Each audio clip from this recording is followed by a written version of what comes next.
Bueno, el populismo es una problemática que hace muchos años acecha a nuestra querida Argentina. Es por eso que hoy estamos con Fabio Ketla, que viene a San Nicolás a presentar su nuevo libro de Construyendo el Populismo. Así que bueno, Fabio, antes que nada quiero agradecerte por la predisposición y por estar acá. No, para mí es un gusto muy grande, tanto estar en San Nicolás como ser parte de esta entrevista.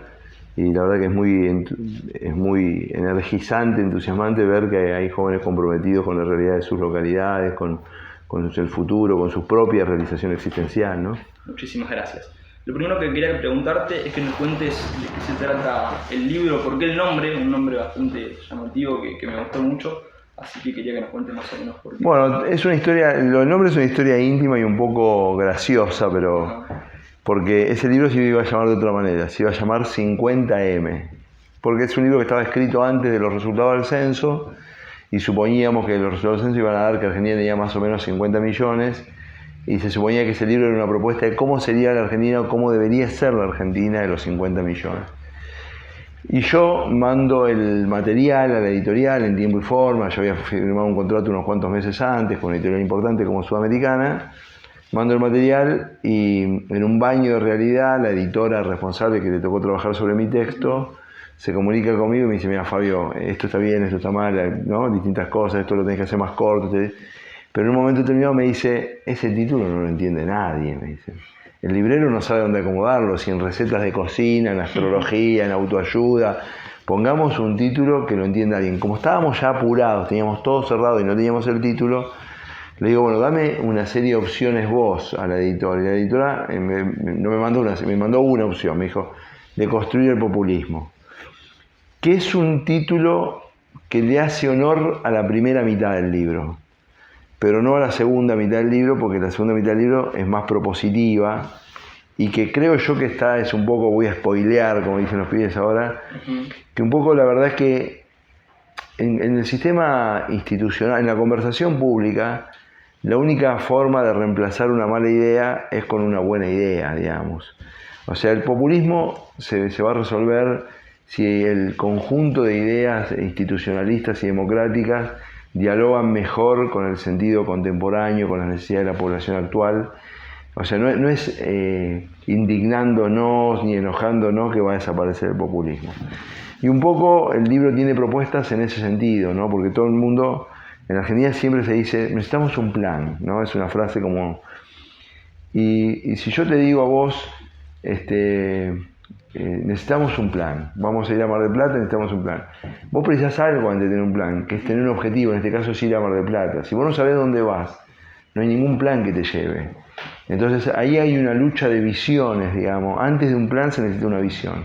Hay una lucha de visiones en Argentina donde hay una parte de la sociedad muy importante que cree que el mundo es una amenaza para la Argentina, que cree que el funcionamiento institucional es neutro, superfluo o en cualquier caso a veces es corrosivo de la dinámica social, que cree en el liderazgo como elemento de construcción de identidad social y política. Y hay otra visión que, digamos, alternativa o debería emerger una visión en la que el mundo es una oportunidad, las instituciones son importantes, el liderazgo no debería ser excluyente del conjunto de dinámicas sociales que hay. Y esta, una visión antiburocrática y antiestadocéntrica, pero en un sentido creativo del término, es lo que debería, digamos, fortalecer la democracia argentina. Y pareciera ser que ese espacio, digamos, es dificultoso de construir, entre otras cosas por la indignación. La gente está irritada y la irritación, que es muy legítima por los fracasos que vivimos, etc., pero la irritación lleva a respuestas más bien mecánicas, digamos, ¿no? Cuando uno está enojado no da siempre la mejor... Si lo trasladamos a una persona, ¿no? Cuando vos estás enojado no siempre se te ocurren las mejores respuestas, etc. Frente a una dificultad extrema como la que vive Argentina, porque la Argentina es un país que por fuera de los datos de superficie, de pobreza, etc., es un país que se ha vuelto muy poco productivo, que ha trasladado su ahorro al exterior por un montón de gente, que se dice a veces a la ligera la fuga, pero son personas que han tenido ahorros en actividades legítimas y que prefieren hoy capaz de invertir en un departamento en Uruguay en vez de invertir en Argentina. Inclusive el caso del capital humano de personas que ellos mismos se van, etc. El cambio de orden que se precisa para que la Argentina vuelva a ser un país atractivo a los capitales, a las personas, a los vínculos positivos, etc., es muy, muy grande. Y esa conversación, bueno, hay que instalarla desde algún lugar, y con eso es mi propósito con el libro, ¿no? Bien, este libro entonces es dirigido a que lo entienda cualquier persona, digamos, no hay que estar No, políticamente formado quizá. es un libro para todo público, es un libro que traté de que no sea extenso para que se pueda leer para que alguien lo pueda regalar, digamos, y se pueda leer en 10 sentadas de 1 hora, una cosa así. No tiene terminología técnica, pero quizás algún párrafo hay que ir al diccionario, quizás hay que ir, digamos. Yo soy una persona que yo he renunciado a la idea de que comunicar bien es infantilizar a la gente, digamos, ¿no? O sea, esta idea de que la hipersencillez comunicativa, porque también es parte de una trampa, digamos, ¿no? Bueno, capaz te cuesta lo que yo te voy a explicar, pero yo estoy tratando de explicarte algo, digamos, que nos puede hacer bien que lo entendamos los dos. Yo creo que también el populismo, aunque parezca mentira, anida ahí, digamos, ¿no? En este proceso de infantilización, de yo te cuido, te lo hago recontra fácil, corta la bocha. Yo creo que hay un montón de cosas que son fáciles de explicar y hay un montón de cosas que tienen una complejidad. Y hay hoy, digamos, la buena noticia es que hay personas, voy a dar muchos nombres, ¿no? Que puedo dar, no sé, Martín Tetaz, Javier Milei, Ricardo López Murphy, que explican temas complejos y que tienen una popularidad. Hay un público que los escucha. Muy grande. Hay un público que los escucha. ¿Por qué? Porque efectivamente han asumido la idea de no infantilizar a la población con distintas propuestas, con distintas visiones. Y yo, que no pienso muy parecido a ellos, digamos, porque yo creo en los bienes públicos, etc., pero asumo el desafío de intentar explicar mi mensaje. A eso voy, al tema de las ideas. Te lo cuento cómo se vive desde afuera. Parece que dentro de Juntos por el Cambio quizá hay, bueno, vos sos diputado nacional por la provincia de Buenos Aires, hay un discurso de que el populismo es el kirchnerismo, digamos, los populistas son ellos. ¿No te parece que también a la derecha del espectro político está este factor Milei como quizá un líder mesiánico, como lo que hablabas vos hoy, que también es populismo? Digamos, el populismo puede ser de izquierda y puede ser de derecha también. Sí, por supuesto. Yo digo que en la Argentina hay populismo de izquierda, hay populismo de derecha y hay populismo de country, que es la banalización absoluta de la conversación política, como que todo es fácil, porque yo tengo una empresa y fui exitoso, entonces manejar el Estado es fácil, Sí, que es como suponer que si yo soy buen jugador de fútbol, por eso voy a ser buen jugador de vóley, digamos, es una ridiculez muy grande, bueno, como quedó evidenciado en muchísimas circunstancias. Digamos. Ser buen jugador de fútbol, lo único que prueba es que sos buen jugador de fútbol. Y ser buen empresario, lo único que prueba es que sos un buen empresario. Y seguramente hay un conjunto de habilidades de ser un buen empresario que se pueden trasladar al Estado porque tenés que dirimir conflictos, comunicar, etc. Pero otros es que no. Y hay un saber hacer que no voy a decir que es experto, pero que es específico, digamos, ¿no? Y sí hay un populismo de derecha, y en el mundo hay mucho populismo de derecha, Putin, Orban, Trump, Bolsonaro, etc., que también recurren a la idea que une al populismo de izquierda y al populismo de derecha es la simplificación. Esta idea que los problemas, porque ¿qué es esto de transferir la responsabilidad a un líder? Los problemas son, hay los malos, yo represento a los buenos, y la solución consiste en enfrentar frontalmente a los malos y dejarlos en evidencia, ¿no? Una historia de dibujitos animados, una historia de caricatura. La verdad es que hay porque cuando dicen los malos, lo malo, qué sé yo, no sé, vamos a suponer que la minería metalífera está entre los malos, ¿no? Pero todos usamos metales, digamos, no podríamos vivir sin minería metalífera. No sé, las pasteras son los malos, pero todos usamos papel. O sea, los medios de comunicación son los malos, pero todos apelamos a los medios de comunicación. O sea, el mundo tiene una complejidad y una condición de la vida adulta es asumir el mundo es como es, digamos, y nuestro esfuerzo por mejorarlo tiene que ser hecho, por supuesto, con el pensamiento y con la acción y con el testimonio y la ejemplaridad. No solo se cambia el mundo desde el punto de vista de las ideas, se cambia el mundo también desde el punto de vista del ejemplo. Y la verdad es que construir una sociedad mejor exige de nosotros que seamos mejores también. Y en ese sentido también hay un rasgo populista, porque si yo tengo que contra la mentira apelar a la mentira, contra la violencia apelar a la violencia, etc., en la superficie eventualmente puedo ser distinto, pero en el fondo soy muy parecido. Sí, la Argentina tiene que evitar la tentación pendular, digamos, de pasar de un populismo a otro, pero sí creo que ese nuevo orden, digamos, que pareciera desear una parte importante de la sociedad argentina y de los jóvenes, no tiene que ver con el orden que conocimos en el pasado, de 1880 a 1930 o el que fuera, porque tiene que ser un orden con sentido contemporáneo, que dialogue con la inteligencia artificial, que dialogue con el mundo global, que dialogue con la pluralidad alimentaria, que dialogue con la libertad de elección en materia sexual, que dialogue con este mundo, que es el mundo en que vivimos, que no es ni mejor ni peor, simplemente son datos de nuestra realidad, y en muchos casos uno puede tener posiciones personales, etcétera, pero uno por decreto no va a eliminar los problemas del cambio climático, ni que la gente tenga preferencia sexual, etcétera. Entonces, construir un orden en este mundo es muy importante. Es muy importante construir un orden porque eso va a liberar mucho talento, mucha energía, etc. Pero es un orden creativo, tiene que ser un orden inteligente. La idea de orden como orden represivo, digamos, es una idea agotada. Eventualmente, en todo sistema, en un sistema institucional, en toda sociedad, frente a alguien que viola sistemáticamente la ley, uno puede reprimir, por supuesto, corresponde y es parte de las obligaciones del Estado. Pero un orden que se precie tal, un orden validado como bueno, es un orden que en general la mayoría tiende a aceptar porque considera que es más beneficioso ser parte de ese orden que transgredirlo. Entonces a mí me parece que el populismo de izquierda y el populismo de derecha son una coartada para dejar de discutir cómo debería ser el orden de una sociedad que no terminan de comprender. O sea, ellos parecieran no hablar, o sea, el mundo de la revolución biotecnológica, de la inteligencia artificial les queda lejos y entonces son como una rémora del siglo XX en el siglo XXI. Y por eso la deslegitimación de la política. O sea, ¿por qué? Porque todos los pibes de tu edad advierten que el mundo está cambiando en cómo nos comunicamos, cómo construimos nuestra identidad, etcétera, etcétera, y la política es recurrentemente igual.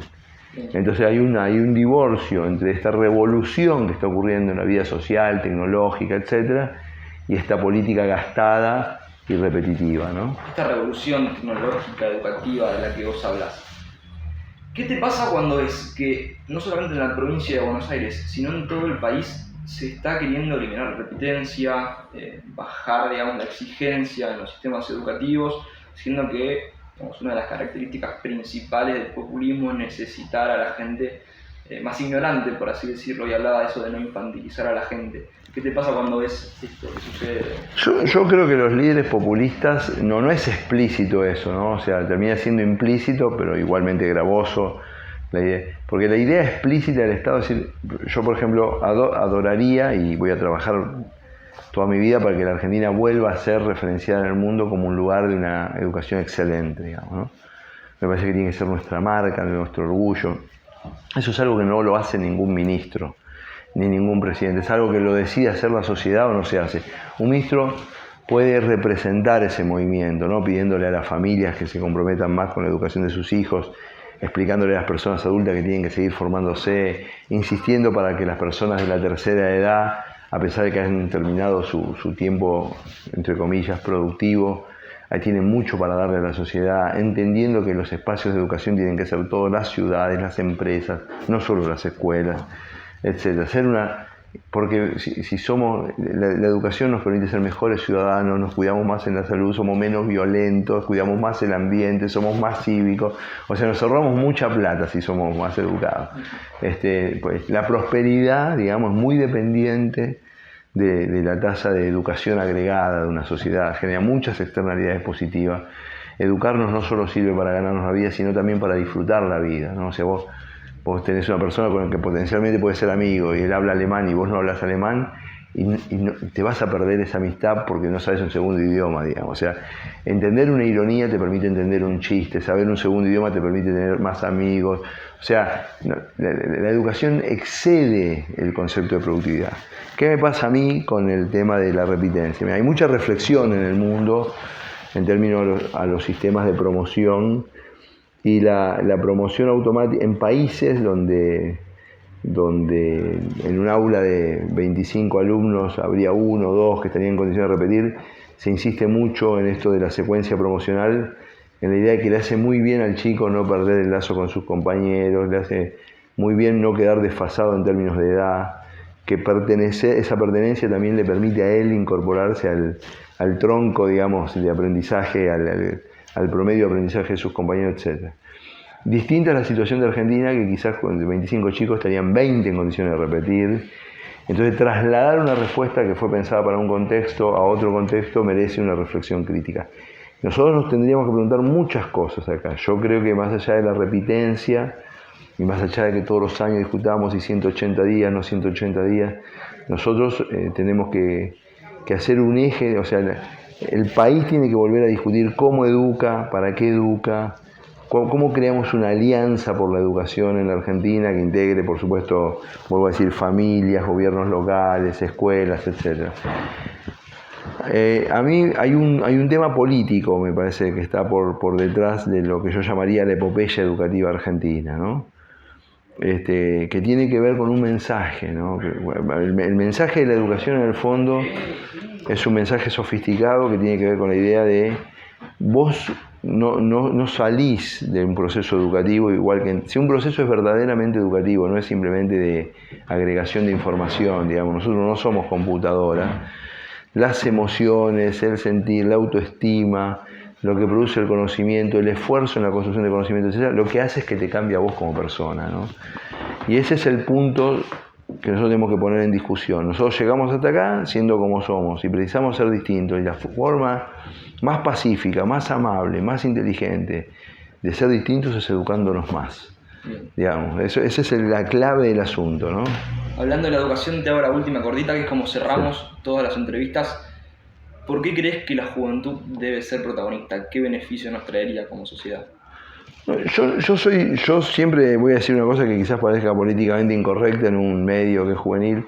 A mí la pertenencia biológica a una etapa de la vida no hace a las personas ni mejores ni peores, digamos, ¿no? Hay viejos buenísimos, hay viejos malísimos, hay personas en la edad adulta tontas, hay inteligentes, hay jóvenes inteligentes, hay jóvenes tontos, etc. Lo que sí me parece del marco de protección que los adultos le debemos a los niños y a los adolescentes, y por eso es tan traumática la juventud, porque empieza a ser esa etapa transicional en que vos soltás, digamos. El gran tema ahí es la irreverencia, ¿no? Es la primera libertad. Las personas se familiarizan con el mundo de la corrección, de los modales, de lo que corresponde, de la jerarquía, etc. Pero cuando vos tenés 15 y 6 años y ensayás tu primera libertad, tenés un atributo, en general se porta un atributo que es un atributo interesante, que es el atributo de la irreverencia, ¿viste? Entonces vos te encontrás acá con la eminencia de un clérigo, qué sé yo, y dices, ¿qué tal, maestro? ¿Cómo le va? Y el tipo queda descolocado, y vos no se lo haces ni siquiera a propósito, digamos, porque vos tenés un modo de hablar con tus amigos, una forma de ser en el mundo, etc. Y me parece que la irreverencia, que incomoda muchas veces a los adultos, lo que pone en evidencia es la necesidad de crear una autoridad desde un lugar real, no desde un lugar formal. Entonces, por eso los jóvenes son de valorar tanto, yo que soy profesor y que yo, la autoridad real, la autoridad que viene de que el profesor que es puntual y exige puntualidad, el profesor que es atento y exige que sean atentos, el profesor que brinda conocimiento y prepara su clase y que le exige al alumno en el examen. Ese pacto construye una autoridad real. Cuando eso es un fraude, es una autoridad solo formal, y la reverencia deja muy al descubierto eso. Yo creo que, lamentablemente, en la Argentina, lo tengo que decir, hay una reflexión muy baja sobre la juventud y su proceso de integración social, político, laboral, digamos.